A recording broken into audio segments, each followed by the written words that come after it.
Hey guys, if you like my videos, please like and subscribe to my channel. I would really appreciate it, thanks.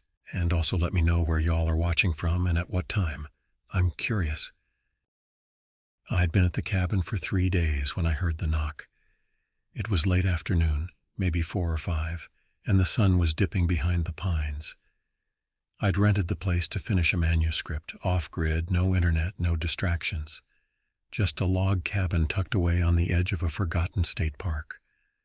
The knock wasn't urgent, just 3 soft taps. I wasn't expecting anyone. The rental instructions had said the nearest neighbor was a mile away.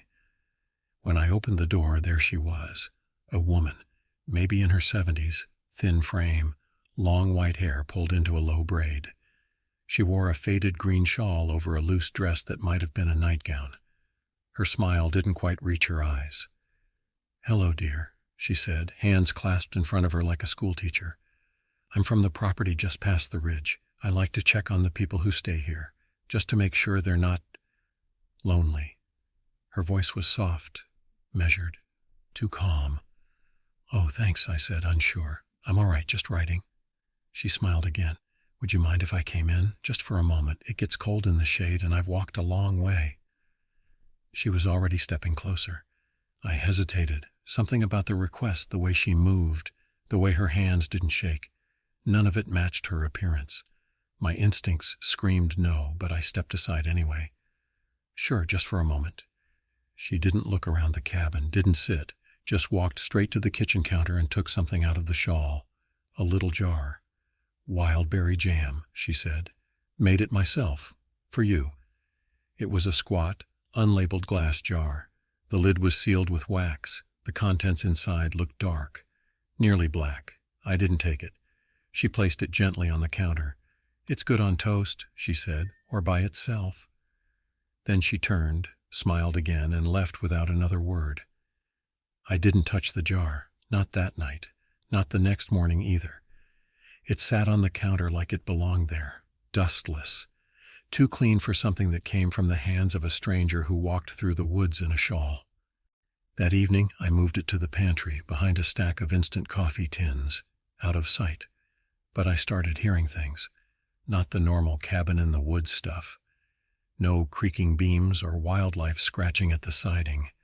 These were closer, sharper, footsteps on the back porch, breathing outside the bathroom window, the faint sound of humming, low and tuneless, somewhere behind the walls. Every time I checked, nothing. No footprints, no signs of animals. That night I locked the door and propped a chair under the handle. It felt silly, paranoid, but I wasn't sleeping anyway. Around 3 a.m., I woke up suddenly, the kind of waking where you don't know why, but you're absolutely certain you weren't alone. I stayed still, held my breath. There was a soft creak in the kitchen. Another. Then the unmistakable sound of the pantry door opening. I waited for a voice, a sound, anything, but there was only silence. When I finally got the nerve to get up and check, the kitchen was dark. Still, but the jar was back on the counter, and the wax seal had been broken. The next morning was brighter than usual. Blue skies cut through the treetops and made the cabin feel warmer, less claustrophobic. For the first time since I arrived, I almost felt normal, until she came back. I saw her before she knocked. She was walking up the gravel path, that same slow pace, hands clasped in front of her, like she was on her way to church. Same braid, same green shawl, except this time she was wearing boots. She smiled when she saw me watching through the window. I didn't move. I didn't say a word. She knocked anyway. 3 soft taps, just like before. Then she called out, "Hello? I live just past the ridge. I thought I'd welcome you to the neighborhood." I felt a chill crawl up my spine. She said it exactly the way she had 2 days ago, word for word. Same tone, same smile, same lie about being my neighbor. Then she reached into her shawl and pulled out another jar, identical to the first one. This one still sealed. "I brought some jam," she said. "It's good on toast." I didn't open the door. I just stood there staring at her through the thin curtain, waiting to see what she'd do. She didn't leave. She just placed the jar on the porch railing. Then without looking back, she turned and walked into the woods. But this time I watched her go, watched her shuffle into the tree line, watched her vanish behind the pine trunks, and I waited. 5 minutes passed, then 10. Then I stepped outside, walked down the porch steps, and followed the path she'd taken. There were no footprints in the dirt, none, not even mine. I turned back to the cabin. The jar was gone. That night I didn't sleep. I left every light in the cabin on, even the bathroom. I didn't trust the shadows anymore. At some point, maybe around 2 a.m., I gave up trying to rest and decided to explore the attic. Not out of curiosity, more like desperation. I wanted to do something, keep my mind busy, prove to myself that the cabin was just old and creaky and I was being paranoid. The attic entrance was a narrow pull-down ladder in the hallway ceiling. I hadn't opened it since arriving. It took some effort. The wood groaned and dropped like it hadn't been touched in years. The air up there smelled like dry rot and cedar. I shined my flashlight around, just insulation, dust, a few broken-down cardboard boxes, and something tucked between the floorboards near the chimney, wrapped in cloth. It was a journal, small, leather-bound. The pages were yellowed, the spine cracked. There was no name, no date, just an opening line scrawled in pencil. "If you're reading this, she's already come to your door." I froze. My breath caught. The next several pages were entries, messy and frantic, like they'd been written in a rush. "She knocked my second night here, called herself Miriam. Said she lived just over the ridge. She was polite, harmless, but something in her smile was wrong. I let her in." Another entry. "I found the jam in the fridge this morning. I didn't put it there. I didn't open it either. But my mouth tasted like blood and salt." And another. "I tried to leave, hiked back toward the road, walked 5 miles in daylight, found myself back at the cabin. She was waiting on the porch." Page after page. The handwriting became more erratic. The sentences fragmented. The name she used changed in every entry. Miriam, Alice, Greta, Mrs. Wynne. But always the same pattern. She visits, she offers something, and she keeps coming back. The final page was almost illegible. "Don't invite her in, don't eat, don't listen, she's not outside anymore." That was it. I stayed in the attic until the sun came up. After finding the journal, I couldn't pretend it was paranoia anymore. I wasn't alone, hadn't been for days. I spent the afternoon sealing windows, jamming chairs under doorknobs, even shoving a dresser in front of the back entrance.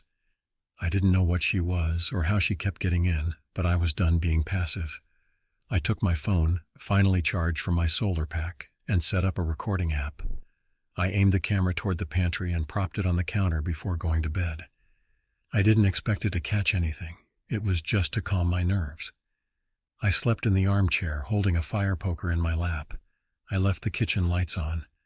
That night, I dreamed of chewing. Not eating, chewing. Wet, sticky, slow smacking sounds, like something too soft being ground between molars. I woke with my jaw clenched, throat dry. It was still dark. I didn't move. There was something breathing just past the kitchen door. Slow, shaky, mucus thick. After what felt like an hour, I finally built the courage to creep toward the counter and check the footage. The video was 2 hours long. For the first hour, nothing, just the hum of the fridge. Then, at 1:47 a.m., movement. A woman, bent low, stepped into frame from behind the camera. Not from the hallway, not from any door, from inside the cabin. She didn't look at the camera, didn't speak. She was barefoot, and I could hear the soft, slick sounds of her feet sticking to the tile. Her skin looked dry, like cracked paper soaked in ink. She walked straight to the pantry, opened it, took out the jar, unsealed it, then turned directly toward the camera and smiled. Her eyes were pure black, not empty, wet, reflective, like obsidian. She mouthed a word, not spoken, just shaped on her lips. Hungry. Then the screen went black. Static took over. I slammed the phone down and rushed to the pantry. The door was wide open. The jar was back inside, unsealed, half empty. On the floor beneath it, smeared across the wood in a dozen wet, bare footprints, was jam. But the smell wasn't sweet. It smelled like copper, and something that had gone bad a long, long time ago. I didn't sleep after watching that footage. I didn't even sit down. Just paced the room with the fire poker in hand, every light on, Blinds drawn shut, mirrors covered. I couldn't explain how she was getting inside. The doors were locked, the windows sealed, yet she moved like she belonged here, like I was the intruder. By noon, I was exhausted. I went to the bathroom, planning to splash water on my face. I'd forgotten to cover the mirror, and that's when I saw her. Not behind me, not in the hallway, just in the reflection. She was standing inside the bathroom, shoulder to shoulder with me, watching me in the mirror. Her skin was pale now, almost translucent. Veins like spiderwebs. Her hair was soaked, dripping onto the tile, but the floor behind me was bone dry. I didn't move. She leaned closer, and her lips didn't match her expression. They stretched too far, revealing black-stained gums and rotting teeth. Then she whispered, though no sound came from the room, only the mirror. "You already let me in." I spun around, swinging the fire poker wildly. Nothing. Empty bathroom. But in the mirror she was still there, smiling. I smashed it. The shards fell, but the image didn't vanish. I could still see her, grinning in 100 tiny pieces. After that, I went room to room, covering every reflective surface. Mirrors, windows, even the oven door. I hung towels, blankets, duct-taped old newspapers, anything to block the glass. And still, she found ways. In the window above the sink, I saw her shadow move when the trees outside were still. In the reflection on the doorknob, her mouth pressed close like she was trying to suck the air from the room. On the black screen of my phone, I saw her head tilt, watching me, patient. By evening, I'd sealed myself in the bedroom with the mattress shoved against the door. I even taped a washcloth over the tiny mirror on my compass. I sat in the dark with my knees to my chest, listening. No footsteps, no humming, no breathing, only one sound. A long, slow lick. Wet, sliding across glass, right outside the bedroom window. I waited until sunrise. I wasn't sure it was safe, but daylight was the only thing that still felt real. The only thing she hadn't fully poisoned yet. I stepped outside the cabin, gripping the fire poker like it mattered. The woods were silent, not peaceful, empty. Even the birds had stopped. I didn't know what I was looking for until I saw the path. A narrow trail leading deeper into the forest, one I hadn't noticed before, not once. It hadn't been there, I was sure of it. At the edge of it, waiting patiently, was another jar of jam, unsealed.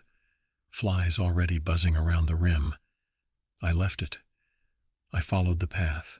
It twisted unnaturally, bending uphill and downhill at the same time.